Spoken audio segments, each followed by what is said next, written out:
हमारे साथ इस वक्त सतीश मानशिंदे जुड़ रहे हैं, जो कि रिया चक्रवर्ती के वकील हैं।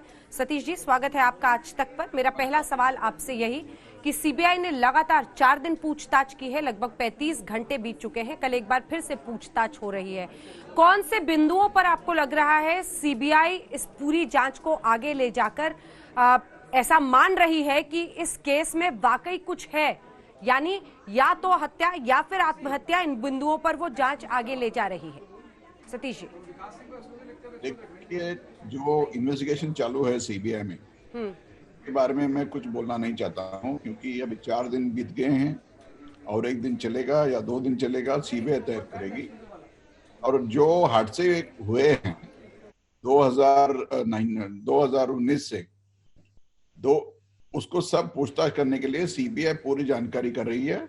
और रिया चक्रवर्ती, जैसे आप देख रहे हो, रोज वो जा रही है अपने गाड़ी में, और प्रेस वाले भी आप उसका पीछा कर रहे हैं, बराबर टाइम पे जाती है और वो 6:30-7 बजे के बाद वहां से निकलती है। जो वो अंदर हो रहा है मुझे कुछ पता नहीं।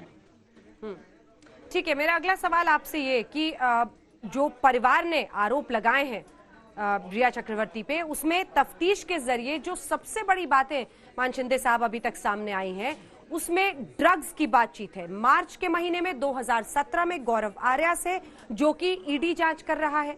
दूसरी तरफ 2020 के अप्रैल के महीने में, अगर तारीख मुझे ठीक से याद है, 22-27 अप्रैल, जब ड्रग्स की बातचीत हुई है रिया की, यहां पर एक महिला से पूरी बातचीत हुई है।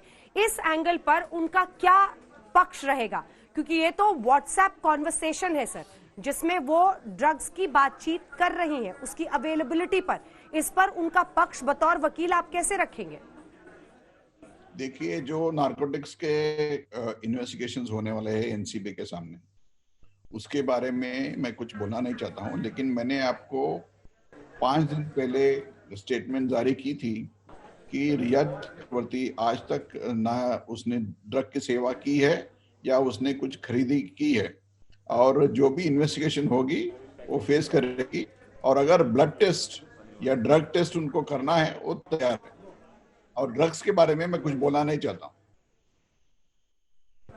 ठीक है, तो कुछ ऐसी बात है स्पेसिफिक जो आप बोलना चाहते हैं? सवाल तो ये है ना सर कि ये ऐसे पक्ष हैं जिस पर डिफेंस बड़ा मुश्किल हो जाएगा, और इसी को लेकर कई गंभीर सवाल खड़े हो रहे हैं कि आखिर ड्रग्स के इशू पर जब व्हाट्सएप चैट सामने आए हैं, उसको लेकर सर सवाल खड़े हो रहे हैं। जो भी ड्रग्स के मामले में मैटर है वो हम आज आपसे बात नहीं करेंगे, क्योंकि इन्वेस्टिगेशन जारी है।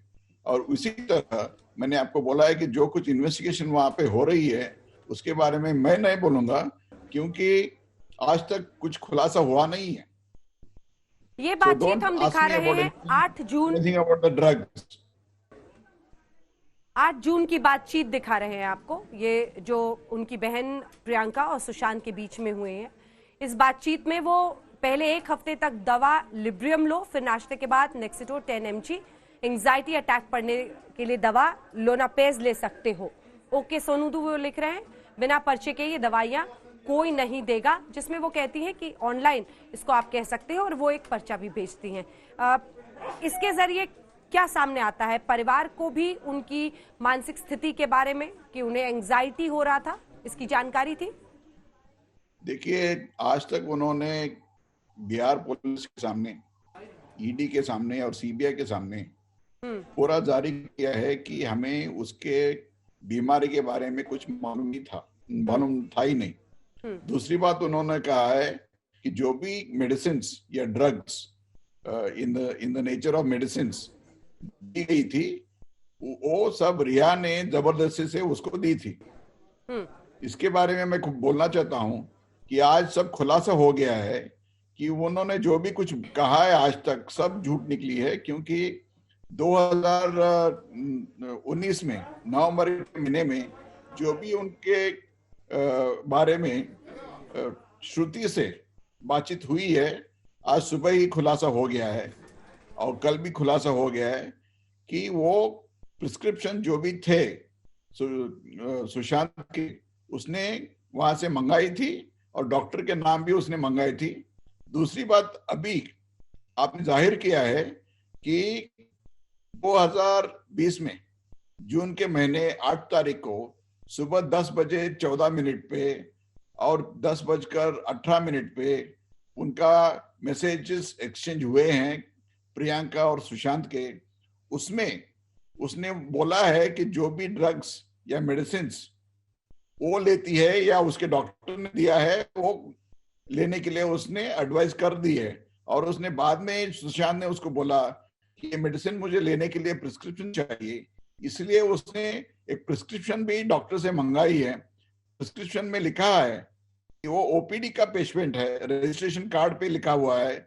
दूसरी बात यह है कि सुशांत मुंबई में था और ऑनलाइन कंसल्टेशन देने के लिए हर डॉक्टर को जो नियम पालना है पेंडेमिक के टाइम में उन्होंने पाला नहीं है।